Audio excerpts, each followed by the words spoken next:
Bienvenue à tous et merci de prendre une fois encore le rendez-vous de votre émission culturelle artistique sur Sika TV. Pour ce numéro, je reçois pour votre plaisir une figure de la peinture ivoirienne qui interroge son époque en recyclant dans ses œuvres des téléphones portables. De qui s'agit-il? De quoi s'agit-il? Eh bien, vous en saurez davantage dans cette émission et mon invité est déjà en ligne puisqu'il intervient depuis la Côte d'Ivoire. On le retrouve donc juste après cette virgule.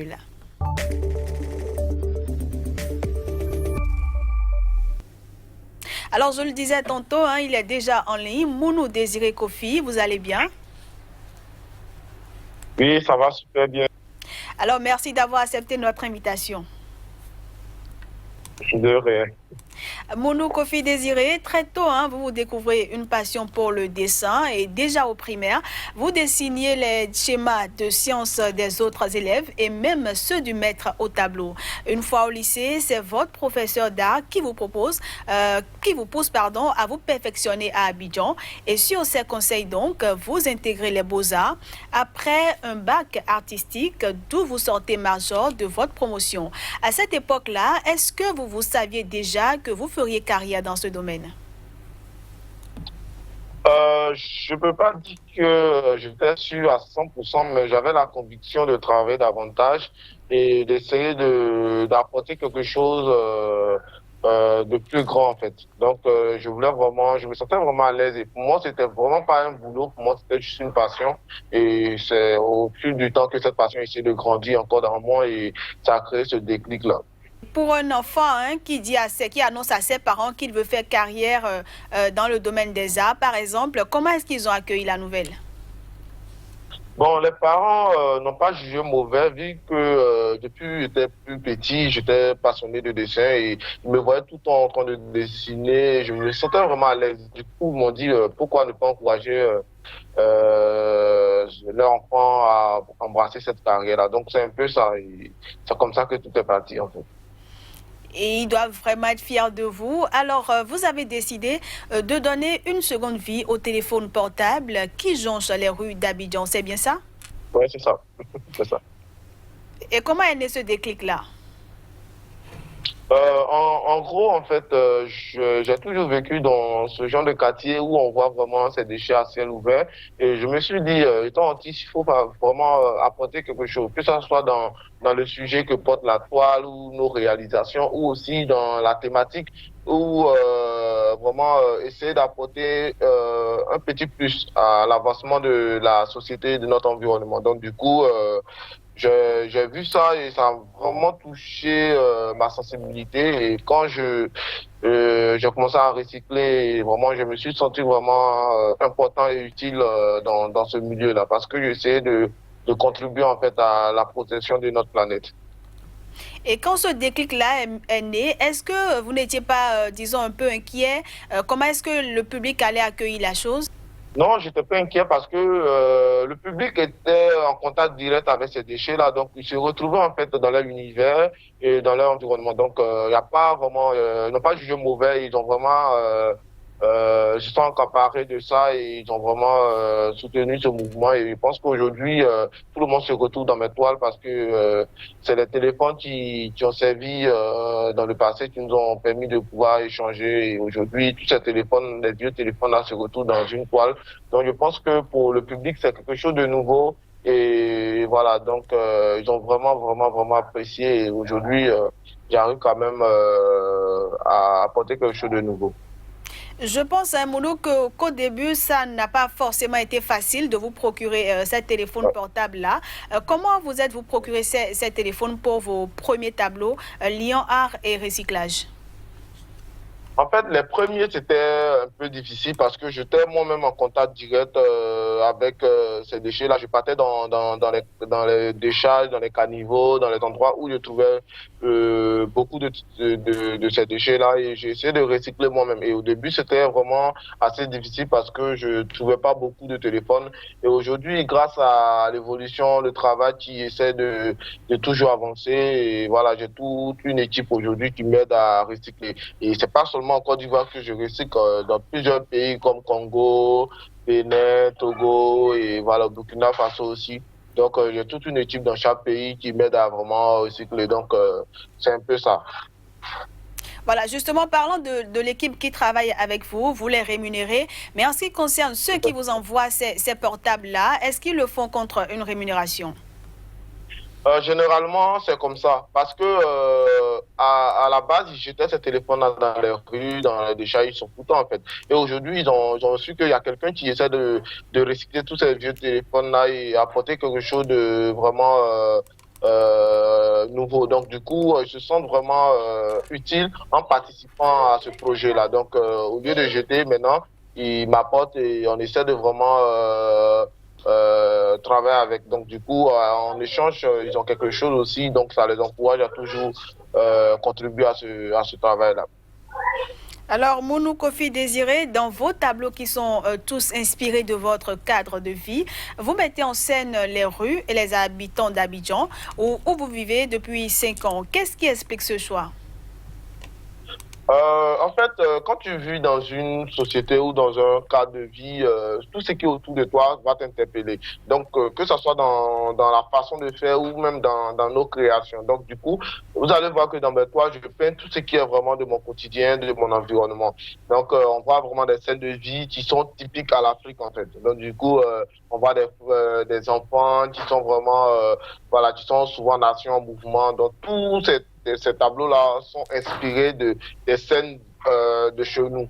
Donc, je peins jamais des paysages que j'ai jamais vus ou que je ne suis pas en contact avec. Donc, du coup, tous mes tableaux apportent quelque chose de nouveau et assez particulier. Et certaines de vos toiles traitent de sujets d'actualité comme la délinquance et la violence. D'autres, par contre, montrent simplement la joie de vivre des enfants. Pourquoi avez-vous choisi de travailler sur ces sujets-là? En fait, ce sont des sujets qui sont d'actualité qui m'interpellent le plus souvent. Et en Côte d'Ivoire, on a vécu à un moment donné des enlèvements d'enfants, des assassinats d'enfants et tout ça. Donc, je me dis, vu que mon seul moyen d'expression, c'est les tableaux, et du coup, je me dis, si je fais une série de toiles qui témoignent cette thématique-là, je pense que je peux essayer de freiner en fait ce fléau-là. Donc, dans ma vision, c'était ça en fait la base. Et voilà. Donc, chaque toile en dehors du côté recyclage, protection de l'environnement, il y a un message fort qui accompagne la toile. Donc, chaque série, en fait, apporte quelque chose ou est basé sur un fléau ou un mouvement de ma société. Vous l'évoquiez tout à l'heure, hein, vous utilisez des téléphones portables usagés parce que vous voulez surtout attirer l'attention sur les déchets électroniques. Bientôt 3 ans que vous le faites, est-ce que vous pensez que votre objectif de départ est en train d'être atteint?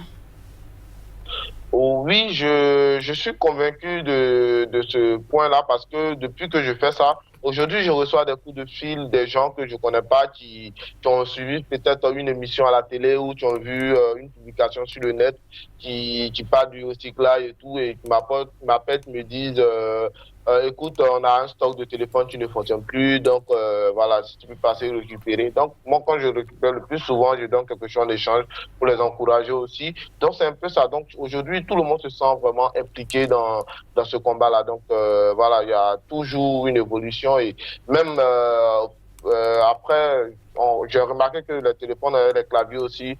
Après, ça commence à disparaître. Donc, après, j'ajoute aussi des écrans tactiles qui est vraiment d'actualité dans les nouvelles créations. Et aujourd'hui, vous avez à votre actif disons 160 toiles. Une toile nécessite environ combien de téléphones? Généralement, pour une petite toile, il faut au moins 250 à 300 téléphones pour pouvoir réaliser une petite toile. Donc, pour les grandes toiles, on est dans les 1500 téléphones et plus. Donc, voilà, ça ne fait qu'évoluer parce que ça dépend aussi des supports. Mais vous faites également les portraits des stars, des personnes que vous rencontrez. Comment ça se passe? Bon, je fais des portraits des stars qui peut-être dans leur style ou dans leur façon de faire me touchent ou voilà, m'inspirent. Donc, généralement, c'est plus des visages des enfants que je peins. Si je fais, bon, je peins que peut-être deux ou trois 3 visas de star. Voilà, donc en dehors de ça, je peins généralement des enfants qui sont dans mon quartier, qui font partie de mon cadre de vie. Donc, du coup, des jeunes filles, des enfants qui m'inspirent beaucoup et essaient de souvent créer vraiment une série sur ça, en fait.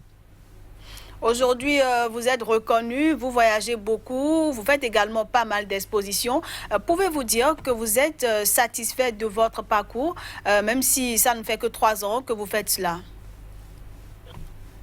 Oui, je peux dire que je suis satisfait parce que quand j'avais commencé, c'était plus difficile et là, les choses essaient d'avancer seul, quoi. Voilà, donc ma mission, c'est de travailler davantage. J'essaie de travailler, communiquer au maximum possible pour vraiment toucher le maximum de public et voilà, c'est ce que je fais. Donc, il y aura toujours une évolution parce que je n'arrête pas, je m'arrête pas sur ce que j'ai déjà fait. J'essaie de travailler toujours, apporter quelque chose de nouveau toujours dans la conquête du beau et voilà donc le travail va continuer d'avancer et je pense que à chaque fois il y a des idées qui naissent et voilà donc on continue toujours de travailler davantage donc ça évolue ouais. Alors, Mounou Désiré, votre travail sort un peu de l'ordinaire. Comment est-ce que le public l'accueille, surtout le public africain? Le public africain l'accueille très bien parce que se retrouve dans ces scènes-là, se retrouve dans ce que je fais parce que c'est des choses de chez nous que je peins en fait. Donc si par exemple on voit une femme qui est arrêtée à une station qui attend son véhicule, si on voit une femme qui va au marché, on voit des scènes de vie, des trucs vraiment des scènes vraiment de chez nous quoi. Donc il n'y a pas raison que on peint des choses de chez nous et puis ça va pas toucher notre parce que se retrouve donc du coup c'est un peu ça quoi. Et quelle place occupent les couleurs dans votre travail? Et quand vous devez livrer par exemple une toile, il vous faut combien de temps pour la terminer? Généralement il faut minimum 4 jours pour une petite toile, minimum 4 jours, voilà, 1 mois et plus, souvent 2 semaines. Ça dépend aussi de l'inspiration. Donc voilà, les couleurs, le choix des couleurs c'est tellement simple parce que ici, il fait beaucoup chaud en Afrique, donc on a cette ambiance-là, on a cette cohésion-là entre les peuples d'ici et voilà. Donc, j'essaie de vraiment transmettre ça dans mes toiles. C'est-à-dire que j'utilise des couleurs qui frappent, qui donnent vraiment la joie, la chaleur, l'harmonie entre les peuples et puis le passage culturel aussi dans tout ce que je fais. Même quand les sujets sont assez tristes, il n'y a pas toujours les couleurs qui égayent, qui vraiment apportent la joie et le bonheur, la chaleur dans le cœur des gens. Ce qui est très important. Alors, Mounou Désiré Kofi, nous sommes à la fin de cette émission. Vraiment, merci à vous pour cet échange. Ouais. Merci à vous aussi pour l'appel et à très bientôt. Et surtout, bonne chance et beaucoup de succès dans votre carrière. Merci beaucoup. Je vous en prie.